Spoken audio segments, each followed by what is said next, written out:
Presiden Prabowo tiba-tiba mengultimatum para jenderal TNI, Polri hingga pejabat partai politik yang terlibat praktik tambang ilegal. Siapa sebenarnya yang sedang disindir Prabowo?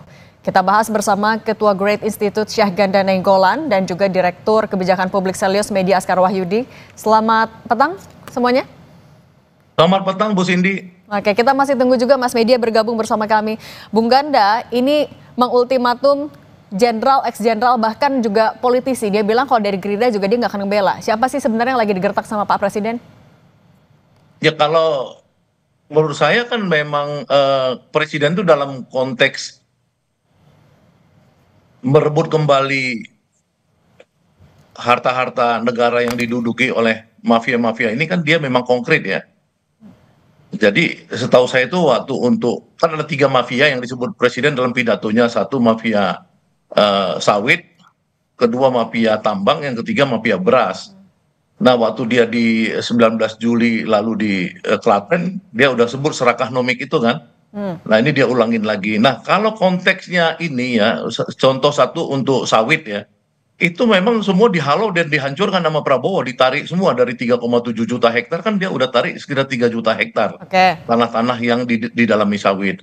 Nah, tambang-tambang ini menurut saya itu kalau dilihat dari sawit November ya, ketika Pak Luhut Panjaitan melobi Presiden Prabowo untuk pemutihan lahan-lahan sawit itu dengan iming-iming 300 triliun uang negara, dan Presiden nggak mau, ya itu kan kemudian kita lihat antara upaya Jenderal Luhut sampai sekarang itu kan nggak sampai setahun ya, 8 bulan Prabowo udah merebut kembali sawit-sawit ilegal. Nah, Nah, tapi ada tambang-tambang pemantiknya nggak ilegal sampai ini Presiden juga saya ngomong itu pikir, di pidato kenegaraan?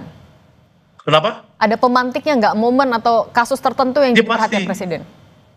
Pasti kalau ini bukan hanya di situ, dia memang dari awal sudah mengatakan bahwa dia akan merebut kembali, ya karena dia kan orangnya platform Prabowo ini kan Undang-Undang Dasar 45 yang asli ya. Jadi pasal 123 bukan pasal 4, walaupun kemarin saya lihat pidatonya diselipkan juga pasal 4 tentang demokrasi ekonomi ya.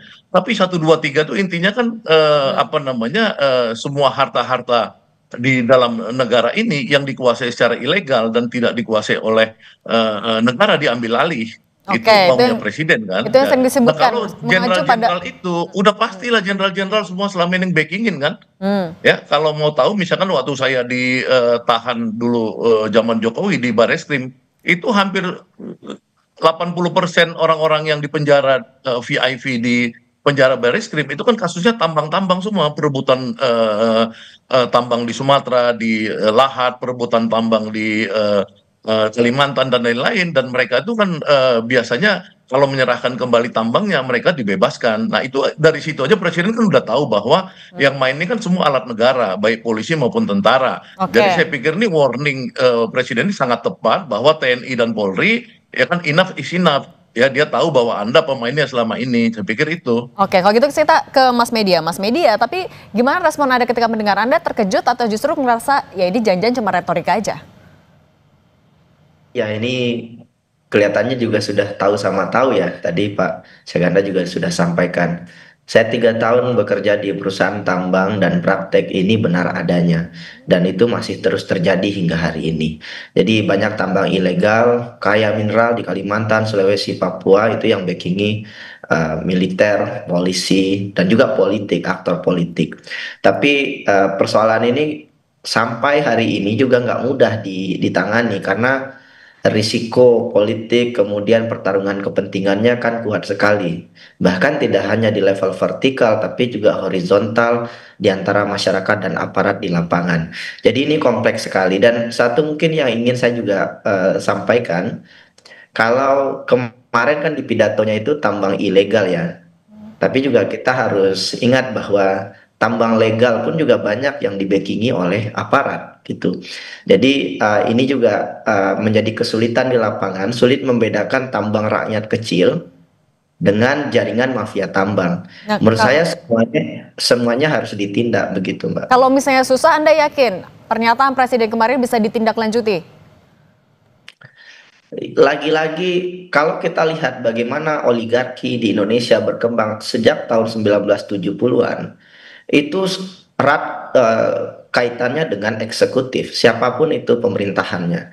Artinya ini bukan hanya soal keberanian ya, tetapi juga soal kemampuan untuk memecah dan kemudian mengusut siapa oligarki di balik ini. Karena aparat ini hanya agregator saja, tapi kan jaringannya, majikannya itu adalah oligarki itu sendiri yang kita sama-sama tahu itu juga erat kaitannya dengan partai politik yang secara tidak langsung juga berkaitan dengan eksekutif. Oke, Kemudian menegaskan yang tapi kedua, artinya ini Anda yakin nggak Presiden Prabowo Subianto bisa menindak ini? sebagai retorika oke sekali, tapi secara teknis sangat sulit. Ada Kementerian SDM di sana, ada KLHK, ada Polri, TNI, KPK, Pemda, tumpang tindih kewenangannya luar biasa. Jadi sangat-sangat sulit begitu ya. Oke, Tapi sulit. kalau bicara soal anggaran kerugian negara memang besar. Saya sepakat 300 Oke, triliun kerugian negara per tahun, oke tapi Den. sangat-sangat sulit, Ini kan Mbak. sulit karena tadi katanya erat juga sama eksekutif. Nah, Bung Ganda, biar nggak cuma jadi retorika aja, langkah pertama yang bakal dilakukan Pak Prabowo apa? Ya bukan, kalau Harusnya. itu kita lihat aja yang namanya sekarang ini ya, orang yang membantu Prabowo keuangan dalam Pilpres ya, memang bukan yang mungkin 2024. Raja Khalid itu kan dibuat jadi tersangka, yang di zaman dulu nggak bisa jadi tersangka. Ya, belum lagi tangan kanan Pak Presiden sekarang Fuad Maktur, ya itu juga lagi diperiksa oleh KPK. Jadi Presiden tuh konteksnya kalau yang begini-begini memang kita harus kasih nilai 100. Ya, yang lain-lain dalam pidatonya mungkin soal demokrasi apa segala, saya sih memang masih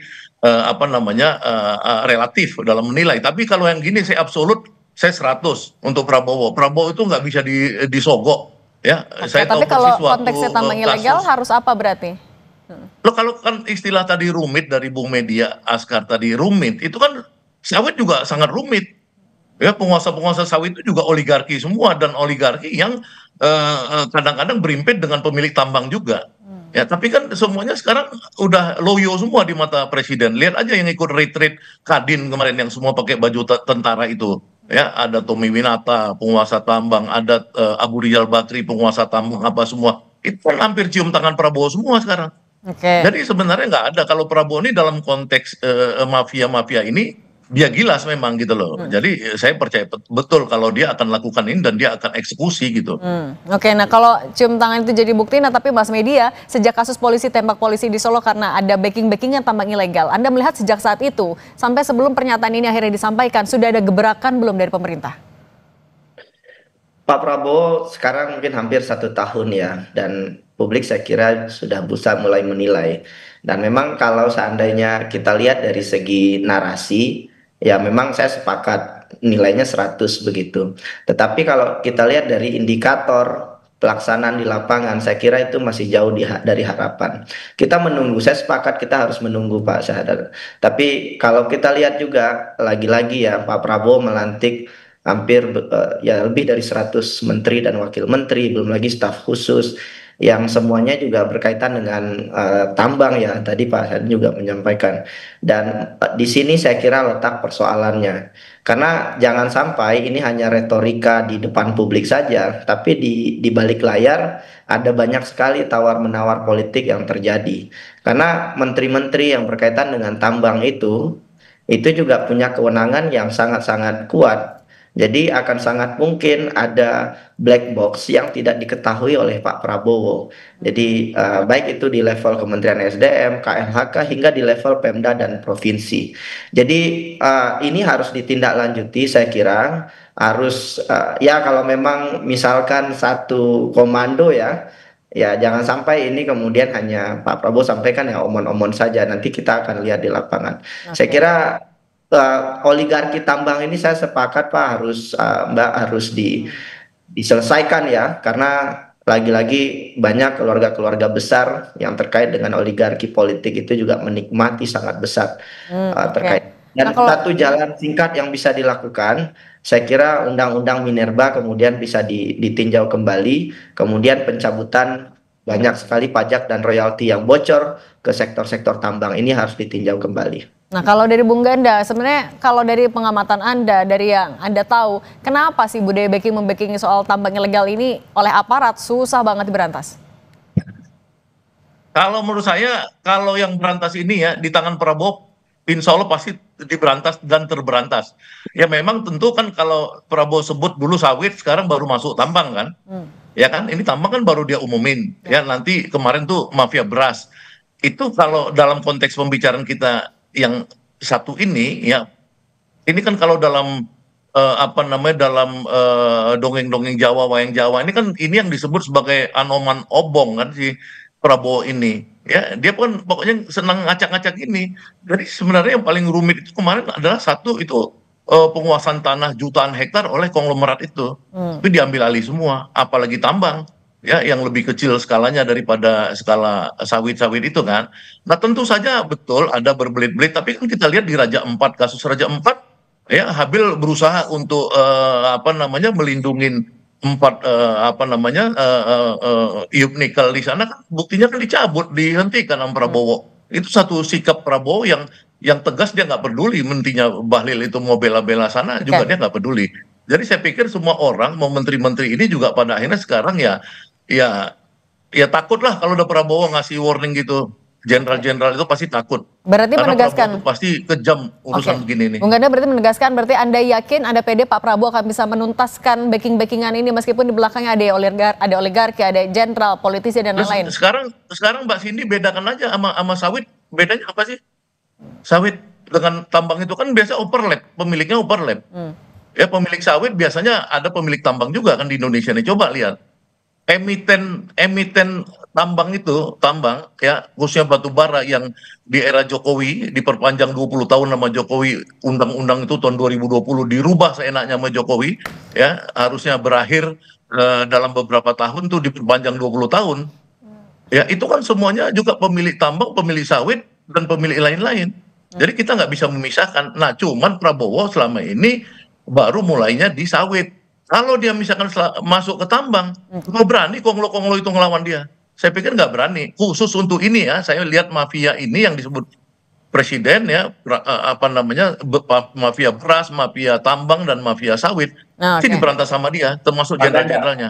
Nah, saya sebetulnya kekhawatiran saya Pak dengan narasi kemarin itu adalah Pak Prabowo itu dan tim ya tentu saja dengan kementerian terkait itu hanya fokus pada yang sifatnya ilegal. Termasuk juga soal beras kemarin kan juga akhirnya narasinya seakan-akan ini nggak pemain besar. Karena kalau kita lihat dari yang legal dan ilegal itu juga berbanding 3 kali lipat. Jadi 6.500-an izin resmi dan yang ilegal itu 2.700-an. Jadi kalau seandainya hanya fokus pada yang ilegal seperti yang sampaikan Pak Prabowo kemarin, mungkin kontribusinya nggak begitu besar. Jadi menurut saya tantangannya mengejar juga yang backingan-backingan untuk tambang-tambang legal ini, Pak. Nah, ini yang lebih rumit sebetulnya ketimbang yang ilegal ya. Karena yang legal ini secara administrasi hukum mereka betul-betul secara kasat mata terlihat, Mbak. Ini, tetapi di balik layar ada banyak backingan dan backingan ini bukan kaleng-kaleng ya, Pak. Mungkin Pak Ganda juga tahu siapa backingan-backingan di balik batubara legal ini gitu ya. Dan ini paling besar porsinya. Jadi ini yang menurut saya juga jangan sampai juga nanti narasinya justru malah yang dihajar tambang-tambang ilegal yang kecil-kecil termasuk juga galian C, mohon maaf ya, itu juga kan banyak yang di backingi ya. Tapi sebetulnya yang juga sangat-sangat besar itu adalah tambang-tambang legal yang di backingi, kemudian mendapatkan insentif pajak, mendapatkan perlindungan, kemudian insentif terkait perizinan tanah dan lain-lain. Jadi ini yang saya kira juga jadi tantangan Pak Ganda ke depan. oke, tindak Ya lanjut saya tidak hanya. sepakat aja.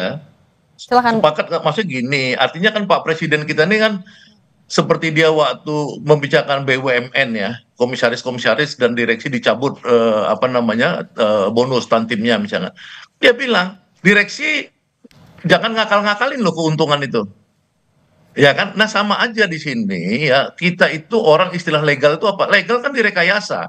Waktu perpanjangan 20 tahun ya tambang-tambang batu bara oleh 67 emiten di tahun 2020 itu adalah ilegal yang dilegalkan. Karena nggak boleh, nggak ditender, nggak ini. Saya datangin konglomerat terbesar yang punya satu emiten dan di antara 7 itu saya datangin. Bang lu kenapa begitu? Saya bilang di tengah COVID ini main perpanjang aja. Oke. Ya dia bilang, gue mau Oke. nyogok nih, gue bilang, gue mau nyogok sama yang DPR apa Oke. segala. Nah itu era Jokowi, era Oke. ini, era Prabowo, untuk yang gini pasti dihantam Oke. semua sama dia. Baik, kita fokus dulu ke bagaimana akhirnya tindak lanjut yang akan diambil oleh Presiden. Jangan sampai yang ilegal tapi juga dibackingin akhirnya terlewat. Terima kasih banyak Bang Syahganda Nainggolan dan Mas Media Askar Wahyudi Terima kasih sudah Bu berbagi Cindy. bersama kami. Terima kasih media, thank you.